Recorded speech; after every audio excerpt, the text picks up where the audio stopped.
La Bible révèle que la fin de toute chose est proche et que Dieu appelle tout homme à pouvoir se réjouir de la seconde venue de Jésus-Christ. L'objectif de cette présentation est de vous préparer à être du nombre de ceux qui gardent les commandements de Dieu et le témoignage, la foi de Jésus-Christ. Le texte de base de notre méditation de ce soir se trouve en 1 Timothée, chapitre 2, verset 5. Je vous invite à ouvrir vos Bibles avec moi en 1 Timothée, chapitre 2, et à considérer avec moi le verset 5.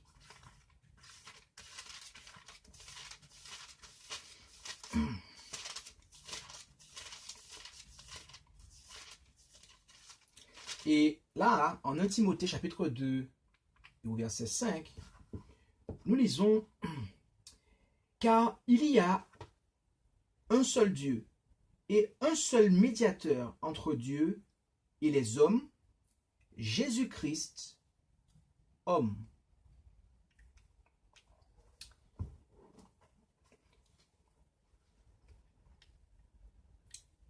Ici,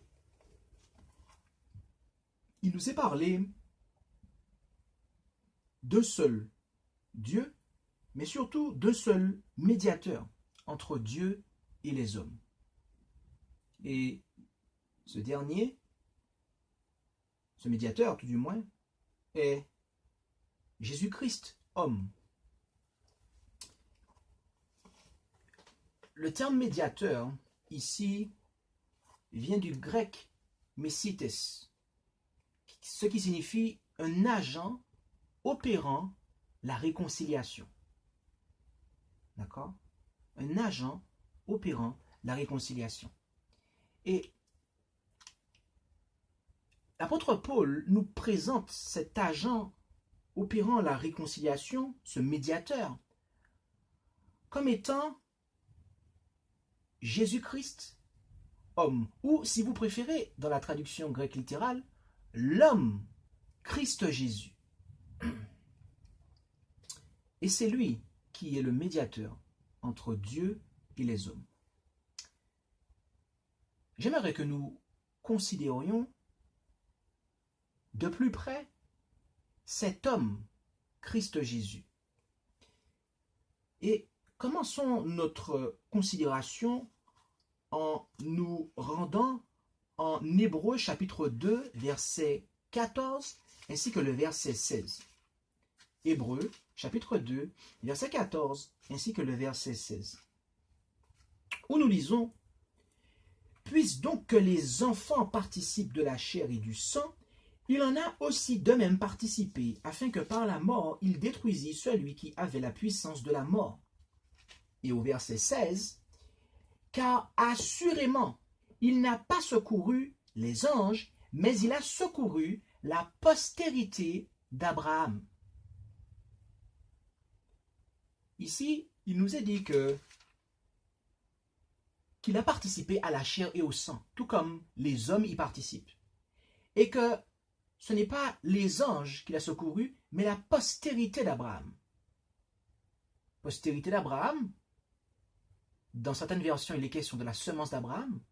Cela, mes amis, est inférieur. Ok? Cela est inférieur à celle des anges. Et Abraham se situe après Adam. Donc c'est une humanité. L'humanité que Jésus a apportée est l'humanité déchue et non pas l'humanité telle que Adam l'a connue dans le jardin d'Éden. Considérons maintenant Romains chapitre 1 verset 3. Romains chapitre 1 verset 3.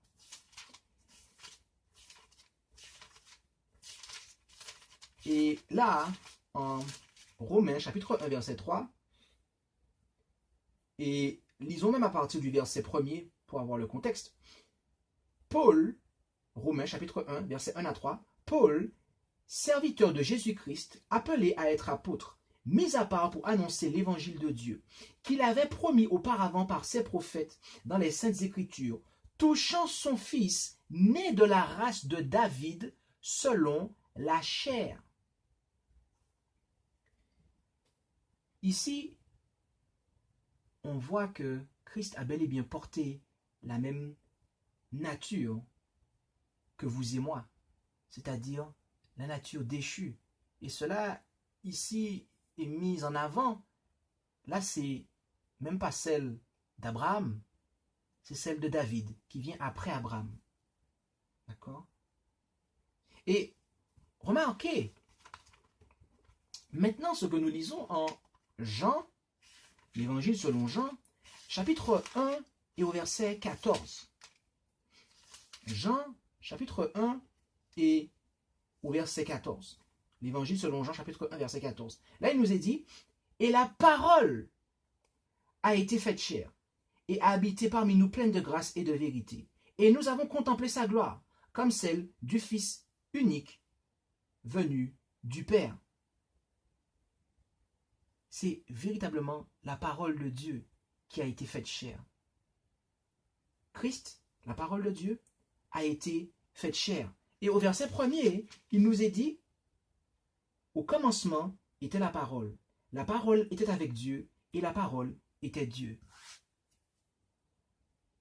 L'homme Christ Jésus, chers amis, qui est le médiateur entre Dieu et les hommes, n'est autre que le Fils de Dieu qui était avec Dieu avant que le monde ne fût et par lequel le monde fut créé. Et de cette position qu'il occupait, il a été rendu semblable à nous en toutes choses, chers amis.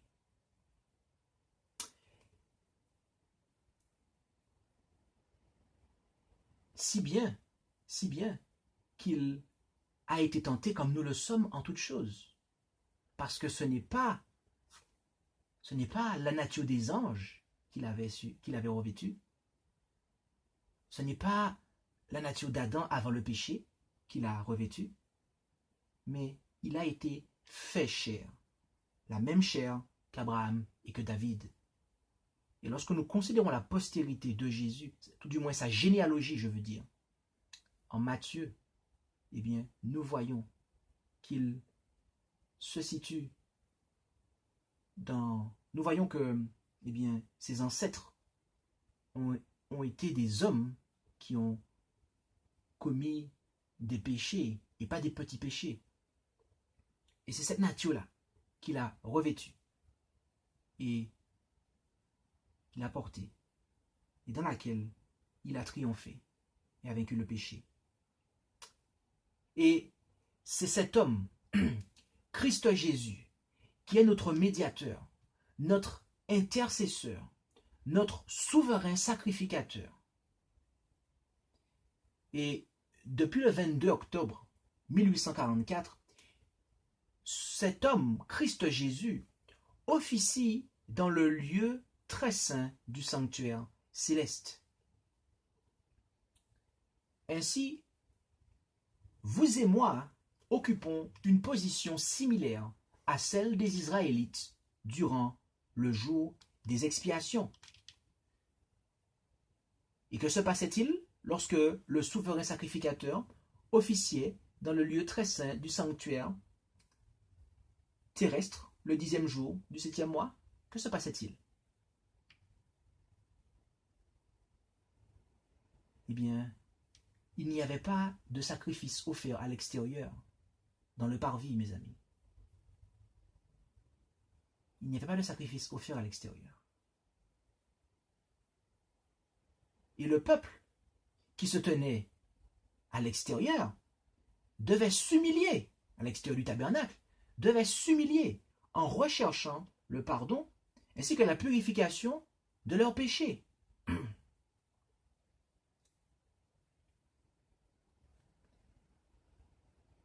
Mes amis, Jésus a été fait ce que nous sommes, c'est-à-dire homme.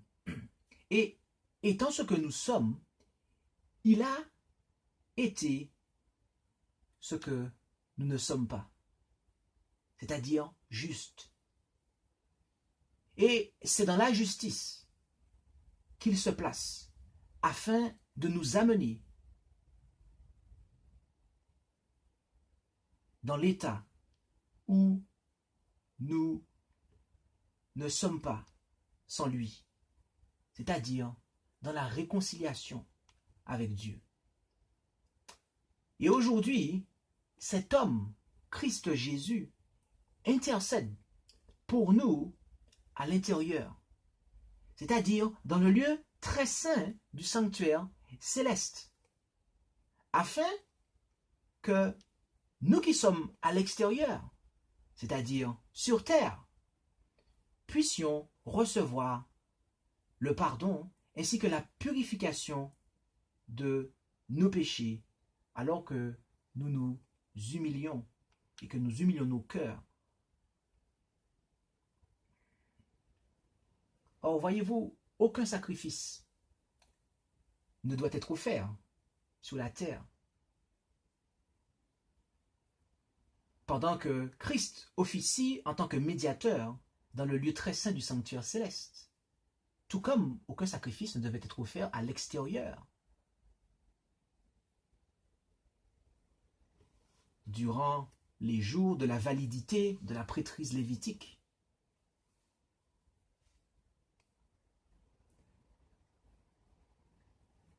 qu'est-ce que nous devons comprendre? Qu'est-ce que nous devons conclure avec ces choses? Je vous pose une question.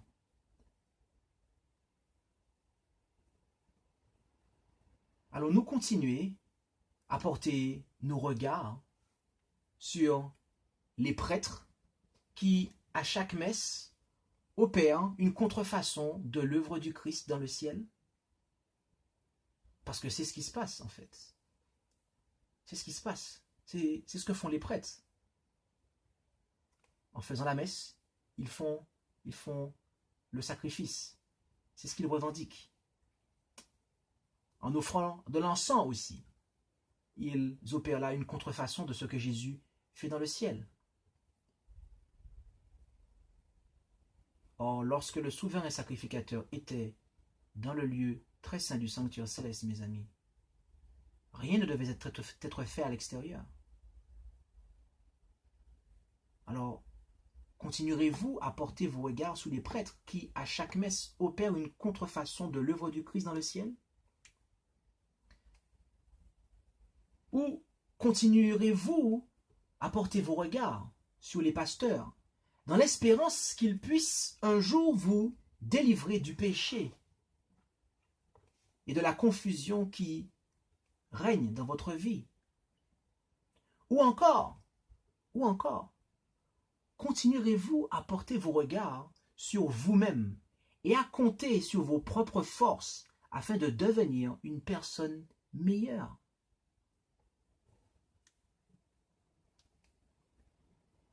Arrêtons-nous là, mes amis. Arrêtons-nous là et levons nos têtes et regardons à Jésus et uniquement à Jésus. Et en faisant cela, que rien ne nous divertisse ou ne nous détourne de ce devoir salutaire qu'est le fait de regarder à Jésus. Car c'est là que nous trouverons l'homme dont notre foi a besoin. Voyez-vous, la personne de Bouddha, elle n'est pas essentielle aux enseignements du bouddhisme. La personne de Mahomet n'est pas essentielle à la foi islamique. Mais la personne de Jésus-Christ, le Fils de Dieu, est la pierre angulaire même de la véritable foi chrétienne. Car Jésus-Christ déclara à Pierre, après que ce dernier lui ait dit « Tu es le Christ, le Fils du Dieu vivant », il lui déclara « Sur ce rocher, je bâtirai mon église. »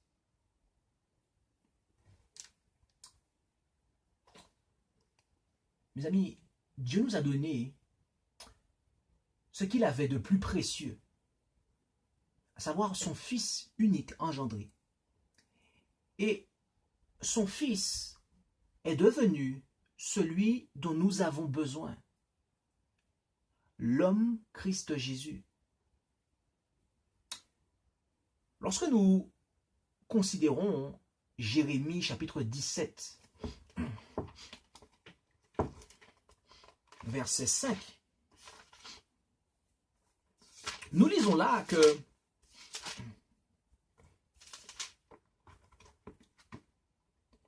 ainsi a dit l'Éternel, maudit est l'homme qui se confie en l'homme et qui fait de la chair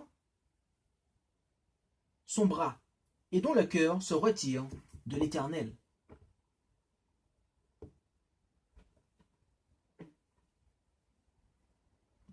Dieu déclara que l'homme qui se confie en l'homme est maudit. Mais voyez-vous, Dieu nous a suscité un homme digne de confiance, lequel est Christ Jésus. Alors, oui mes amis, confiez-vous dans l'homme. Confiez-vous dans l'homme, mais uniquement dans l'homme Christ Jésus, car c'est lui qui est notre médiateur. Et c'est uniquement en cet homme qui a vaincu le péché et qui maintenant opère notre réconciliation. Eh bien, c'est uniquement en lui que nous devons regarder. Et rien sur cette terre, mes amis. Que ce soit la messe, ainsi qu'avec toute la contrefaçon que les prêtres opèrent, ou que ce soit des hommes, quelque puissants, éloquents qu'ils puissent être, ou que ce soit même nous-mêmes, notre propre chair, que rien ne fasse obstacle à cette relation